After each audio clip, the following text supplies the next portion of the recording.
Hi friends, 2026 first ವ್ಲಾಗ್ಗೆ ತಮ್ಮೆಲ್ರಿಗೂ ಆತ್ಮೀಯವಾದ ಸ್ವಾಗತ. So 2026 ಅನ್ನೋದು ಪ್ರತಿಯೊಬ್ಬರ ಬದುಕಲ್ಲೂ ಆರೋಗ್ಯ ಇರಲಿ, ನೆಮ್ಮದಿ ಇರಲಿ, ಖುಷಿ ಇರಲಿ, ಸಂತೋಷ ಇರಲಿ. ಹಾಗೆಯೇ 2025ರಿಂದ ಏನೇನು ಅಂದ್ಕೊಂಡಿರ್ತೀವಿ ನೋಡಿ, ಅದು ಈಡೇರಲಿಲ್ಲ ಅಂತಂದರೆ 2026ರಲ್ಲೂ ಕೂಡ ಈಡೇರಲಿ. ಸೊ ಇದು ನಿಮಗೆ ಮತ್ತು ನನಗೂ ಕೂಡ ಕೆಲವೊಂದು 2025ರಲ್ಲಿ ಅಂದ್ಕೊಂಡಿರ್ತಿರೋದು ಆಗೋದೇ ಇಲ್ಲ ಇರ್ತದೆ. ಸೊ ಅದೆಲ್ಲ 2026ರಲ್ಲಿ ಈಡೇರಲಿ. ಹೀಗೇನೆ ಎಲ್ರಿಗೂ ಕೂಡ ಹೊಸ ವರ್ಷಕ್ಕೆ ನನ್ನ ಕಡೆಯಿಂದ ಬೆಸ್ಟ್ ವಿಶಸ್ ಉಂಟು. ಹಾಗೆಯೇ ಪ್ರತಿಯೊಬ್ಬರಿಗೂ ಹ್ಯಾಪಿ ನ್ಯೂ ಇಯರ್. 2025ರಲ್ಲಿ ನಾನು ತುಂಬ ಮಿಸ್ಟೇಕ್ ಮಾಡಿದ್ದೇನು ಅಂತಂದರೆ, ಟೈಮ್ ಮ್ಯಾನೇಜ್ಮೆಂಟ್ ಮಾಡ್ಕೊಳ್ಳೇ ಇಲ್ಲ. ಆಯಿತಾ, ಬ್ಲೋಗನ್ನು ಮಿಸ್ ಮಾಡಿದ್ದೀನಿ. ಆಮೇಲೆ ನನಗೇನೇನು ಇಷ್ಟ ಆಯಿತು ನೋಡು, ಅದು ಇಂಟ್ರೆಸ್ಟ್ ಇರುವಂಥ ವಿಚಾರಗಳನ್ನೆಲ್ಲ ಬ್ಯಾಲೆನ್ಸ್ ಮಾಡ್ಲಿಕ್ಕೆ ಆಗಲೇ ಇಲ್ಲ. ಇವಾಗ ಇದ್ದಿದ್ದು ಇನ್ಯಾವತ್ತೋ ಮಾಡಿದ್ದೀನಿ, ಹೀಗೆಲ್ಲ ಆಗ್ತು. ನಾನು ಅಂದ್ಕೊಂಡ ಹಾಗೆ ಯಾವುದು ಕೂಡ ನಡೀಲಿಲ್ಲ ಅನ್ನೋದಕ್ಕಿಂತ ನನಗೆ ಟೈಮ್ ಅನ್ನೋದೇ ಬ್ಯಾಲೆನ್ಸ್ ಆಗಿಲ್ಲ. ಸೊ ಈಗ 2026ರಲ್ಲಿ ಏನಿದೆ ನೋಡಿ, ಅದನ್ನು ನಾನು ಫಸ್ಟಲ್ಲಿ ಟೈಮ್ ಮ್ಯಾನೇಜ್ಮೆಂಟ್ ಮಾಡ್ಕೊಳ್ಬೇಕು ಅಂತ ಇದ್ದೀನಿ. ಈ ದಿನದಲ್ಲಿ ಇದಾಗಬೇಕು, ಇಷ್ಟು ದಿನದಲ್ಲಿ ಇದಾಗಬೇಕು, ಆ ರೀತಿಯಾಗಿ. ಹಾಗೆಯೇ 2025ರಲ್ಲಂತೂ ತುಂಬ ವ್ಲಾಗ್ನ ಮಿಸ್ ಮಾಡಿಬಿಟ್ಟಿದ್ದೀನಿ. ಅದು 2026ರಲ್ಲಿ ಆದ್ರೂ ಕೂಡ ಕರೆಕ್ಟಾಗಿ ಮಾಡ್ಕೊಳ್ಬೇಕು ಅಂತ ಇದ್ದೀನಿ. ಹಾಗೆಯೇ ನನಗೆ ಯಾವ್ಯಾವ ವಿಚಾರಗಳಲ್ಲಿ ಇಂಟ್ರೆಸ್ಟ್ ಉಂಟು ನೋಡಿ, ಈಗ ಗಿಡ ಬೆಳೆಸೋದಾಗಿರ್ಬೋದು, ಕ್ರಾಫ್ಟ್ ಮಾಡೋದು, ಈ ಥರದ್ರೆಲ್ಲ ಇನ್ನೂ ಸ್ವಲ್ಪ ಹೆಚ್ಚಿನ ಇಂಪ್ರೂವ್ಮೆಂಟ್ ಮಾಡ್ಕೊಳ್ಬೇಕು. ಹಾಗೆಯೇ ಇನ್ನೂ ಸ್ವಲ್ಪ ಕಷ್ಟದ ಅದರಲ್ಲೇ ಸ್ವಲ್ಪ ಕಷ್ಟ ರೀತಿ, ಅಥವಾ ಈಗ ಸ್ವಲ್ಪ ಇನ್ನು ಹೆಚ್ಚಿನ ಅದಕ್ಕೆ ಟೈಮ್ ಕೊಡಬೇಕು. ಹಾಗೆಯೇ ಇನ್ನು ಕಷ್ಟದನ್ನು ಕಲಿಬೇಕು ಅದರಲ್ಲಿ. ಹೀಗೆಲ್ಲ ತುಂಬ ಆಲೋಚನೆಗಳನ್ನೆಲ್ಲ ಇಟ್ಕೊಂಡಿದ್ದೀನಿ. ಅದಕ್ಕೆ ತಕ್ಕಂಗೆ ನಾವು ಇವಾಗಲೇ ಮೈಂಡ್ ಸೆಟ್ಟನ್ನು ಮಾಡ್ಕೊಂಡಿರಬೇಕು. ಹಾಗಾಗಿ ಈ ನಮ್ಮ ದೇಹದಲ್ಲಿರುವಂಥ ಸೋಮಾರಿತನ ಏನುಂಟು ನೋಡಿ, ಅದನ್ನು ಹೆಚ್ಚಿನ ಪಕ್ಷದಲ್ಲಿ ಓಡಿಸೋದಕ್ಕೆ ಪ್ರಯತ್ನ ಪಡಿ. ಹಾಗೆ ನಾನು ಕೂಡ ಪ್ರಯತ್ನ ಮಾಡ್ತೀನಿ. ಹೀಗೆ ಆರೋಗ್ಯ ಅಂತೂ ಫಸ್ಟಾಗಿ ಚೆನ್ನಾಗಿ ಇಟ್ಕೊಳ್ಬೇಕು. ಹೀಗೆ ಫ್ರೆಂಡ್ಸ್ ತುಂಬ ಉಂಟು. ಹಾಗೆ ಅದು ನಾ ಇವಾಗ ಏನು ಹೇಳಿದ್ದೆ ನೋಡಿ, ಅದೆಲ್ಲ ಹೇಗಿರುತ್ತೆ ಅನ್ನೋದನ್ನು ನೀವು ಕೂಡ ನೋಡ್ತಾ ಹೋಗಿ ನನ್ನ ಬ್ಲಾಗ್ಸಲ್ಲಿ.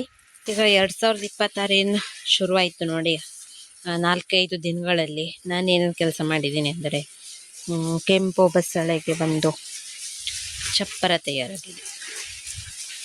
ಈಗ ಚಪ್ಪರ ಮಾತ್ರ ಹಬ್ಬಲಿಕ್ಕೆ ಹತ್ತಿದೆ, ಇನ್ನು ಬೆಳೀತಾ ಇದೆ ಇದು. ಆಮೇಲೆ ಇದು ನಮ್ಮದು ಬಿಳಿ ಬಸಳೆ ಏನಿದೆಯಲ್ಲ, ಇದಕ್ಕೂ ಕೂಡ ಒಂದು ಈ ರೀತಿ ಚಪ್ಪರ ಮಾಡಿದ್ದೇನೆ ಅಷ್ಟೆ. ಈ ರೀತಿ ಇದರ ಮೇಲ್ಗಡೆಗೆ ಈಗ ಹಬ್ಸೋದು, ಅದರ ಆಚೆಗೆ ಏನು ಹೋಗ್ತದೆ ನೋಡಿ, ಅದೆಲ್ಲನೂ ಕೂಡ ಕಟಿಂಗ್ ಮಾಡ್ತಾ ಇರೋದು ಈ ರೀತಿ. ಇದಕ್ಕೇನು ಜಾಸ್ತಿ ಈ ರೀತಿ ಕಟ್ಟಿಗೆ ಎಲ್ಲ ಬೇಕಾಗೋದಿಲ್ಲ, ಸಿಂಪಲ್ಲಾಗಿ ಮಾಡಿರೋದು. ಹೊಸ ಹೊಸ ಟೆಕ್ನಿಕಲ್ಲೇ ಬೆಳೆಸಬೇಕು, ಅದೇ ನನ್ನ ಇವಾಗ 2026ರ ಗೋಲ್. ಈಗ ತರಕಾರಿ ಈ ಥರದ್ರಲ್ಲೆಲ್ಲ ಸ್ವಲ್ಪ ಬೇರೆ ಬೇರೆ ರೀತಿಯ ಟೆಕ್ನಿಕನ್ನು ಚೇಂಜ್ ಮಾಡಬೇಕು ಅನ್ನೋದು. ಹಳೆಯ ಕಾಲದ ರೀತಿಯಲ್ಲೇ ಹೋಗಬಾರ್ದು, ಸ್ವಲ್ಪ ಬೇರೆ ರೀತಿ ಇಂಪ್ರೂವ್ ಮಾಡ್ಕೊಳ್ಬೇಕು ಅಂತ. ಆಮೇಲೆ ನಿನ್ನೆ ಮಾಡಿದ್ದಿದ್ದು ಕಬ್ಬಿನ ಓಣಿ. ಕಬ್ಬನ್ನು ಏನು ಹೇಗೆ ನೆಟ್ಟಿದ್ದೆ ಗೊತ್ತಾ, ಇದು ವೇಸ್ಟ್ ಗ್ರಾನೈಟ್ ಮತ್ತು ಈ ಥರ ಇರುತ್ತೆ ನೋಡಿ, ಮನೆಗೆ ತಂದಿದ್ದು ಜಾಸ್ತಿ ಉಳಿದಿತ್ತು. ಇದು ಯಾವುದಕ್ಕೂ ಬೇಡ ಅಂತ ಸೈಡಲ್ಲಿ ಇಟ್ಟಿದ್ದು. ಇದನ್ನೇ ಉಪಯೋಗಿಸಿ ಇದರ ಒಳಗಡೆಗೆ ಗೊಬ್ಬರ, ಮಣ್ಣು, ಸೋಗೆ, ಬಾಳೆದಿಂಡು ಮತ್ತು ತರಕಾರಿ ಸಿಪ್ಪೆ ಈ ಥರದ್ದೆಲ್ಲ ಇರುತ್ತೆ ನೋಡಿ, ಅದನ್ನೆಲ್ಲ ತುಂಬಿ ಅದರ ಮೇಲ್ಗಡೆಗೆ ಕಬ್ಬಿನ ಸಸಿಯನ್ನು ಇಟ್ಟಿದ್ದು. ಆಮೇಲೆ ಈಗ ತರಕಾರಿ ಸಿಪ್ಪೆಲ್ಲ ಏನು ವೇಸ್ಟ್ ಎಲ್ಲ ಇರುತ್ತೆ ನೋಡಿ, ಅದನ್ನೆಲ್ಲ ಹಾಕ್ತಾ ಇರೋದು, ಮಣ್ಣನ್ನೆಲ್ಲ ಹಾಕ್ತಾ ಇರೋದು. ಆಮೇಲೆ ಕಬ್ಬಿನ ಸುಳಿಗಳು ಬೆಕ್ಕು ಮತ್ತು ನಾಯಿಗಳಿಗೆ ಪರಮ ಔಷಧಿ ಆಯಿತಾ. ಅವರಿಗೇನಾದರೂ ಹೊಟ್ಟೆ ನೋವೆಲ್ಲ ಇರುತ್ತೆ ನೋಡಿ, ಆಗ ಅವು ಇದನ್ನು ಬಂದು ತಿಂತವೆ ನೋಡಿ. ನಮ್ಮನೆ ಕಿಟ್ಟಪ್ಪದೇ ತಿಂತ ಇದ್ದಾನೆ ಈಗ ಕಬ್ಬಿನ ಸುಳಿಯನ್ನು.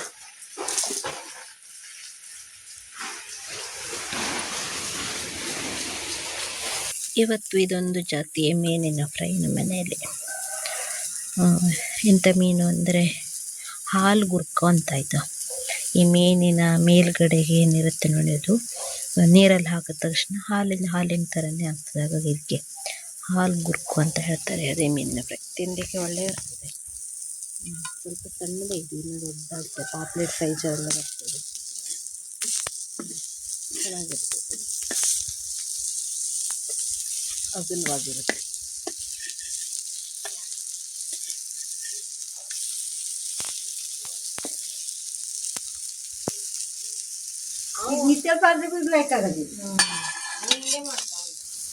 ಹಾಗೆ ಮಾಡಿ ಚಂದ ಮಣ್ಣು ಹಾಕ್ಕೊಡ್ತಂದ್ರೆ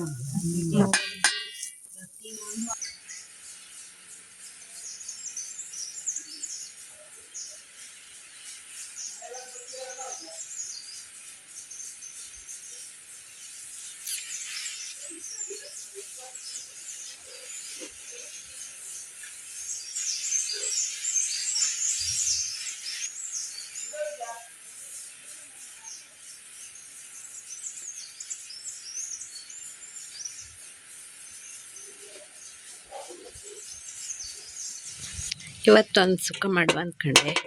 ಪಾಲಕ್ ಸೊಪ್ಪು ತಂದಿದ್ದಿತ್ತು, ಹಾಗಾಗಿ ಒಂದು ಕಟ್ಟ ಪಾಲಕ್ ಸೊಪ್ಪು, ಆಮೇಲೆ ಅದಕ್ಕೆ ಎಷ್ಟು ಬೇಕಾಗ್ತದೆ ಅಷ್ಟು ಪ್ರಮಾಣದಲ್ಲಿ ಸಟ್ಲಿಯನ್ನು ಈ ಥರ ಅದು ಮೂಜನ್ನೆಲ್ಲ ತೆಗೆದು ಮತ್ತು ಬಾಲ ತೆಗಿಬೇಕು, ಕಾಲನ್ನೆಲ್ಲ ತೆಗೆದು ತೊಳೆದು ಸ್ವಲ್ಪ ನೀರು ಹಾಕಿ ಬೇಯಿಸೋದಕ್ಕೆ ಇಟ್ಟಿದೆ. ಇದು ನಿಧಾನ ಬೇಯಲಿ, ಅಲ್ಲಿವರೆಗೂ ನಾನು ಇದಕ್ಕೆ ಬೇಕಾದಂಥ ಹಾಕಬೇಕು ನೋಡಿ, ತೆಂಗಿನಕಾಯಿ ಮಸಾಲ, ಆಮೇಲೆ ಈರುಳ್ಳಿ ಟೊಮೆಟೊ ಇದನ್ನೆಲ್ಲ ತಯಾರು ಮಾಡ್ಕೊ ಬರುತ್ತೆ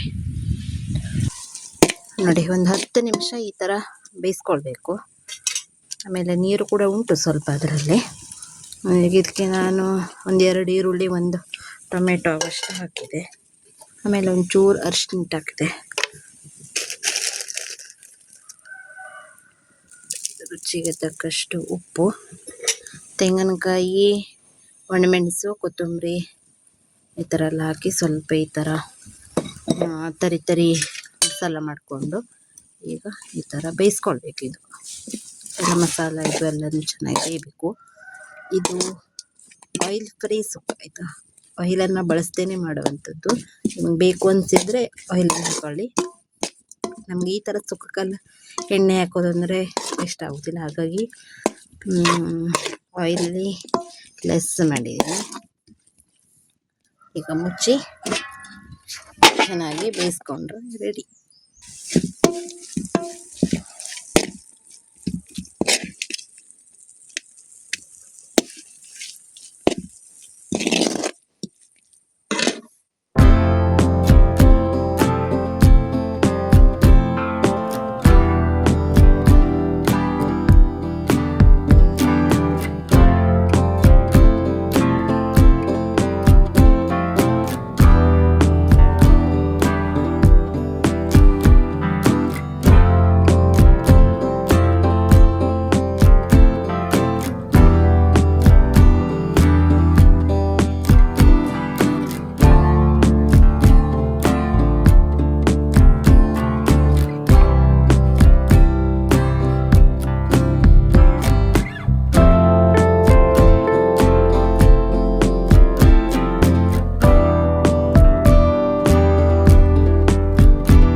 ಇವತ್ತು ಮಣ್ಣನ್ನು ಹಾಕ್ಸ್ತಾ ಇದ್ವಿ.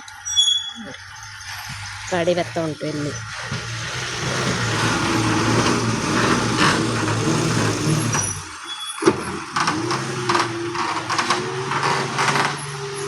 ಇದು 2026ರ ಫಸ್ಟ್ ವರ್ಕ್ ನಮ್ಮ ಮನೇಲಿ ಆಗ್ತಾ ಇರೋದು.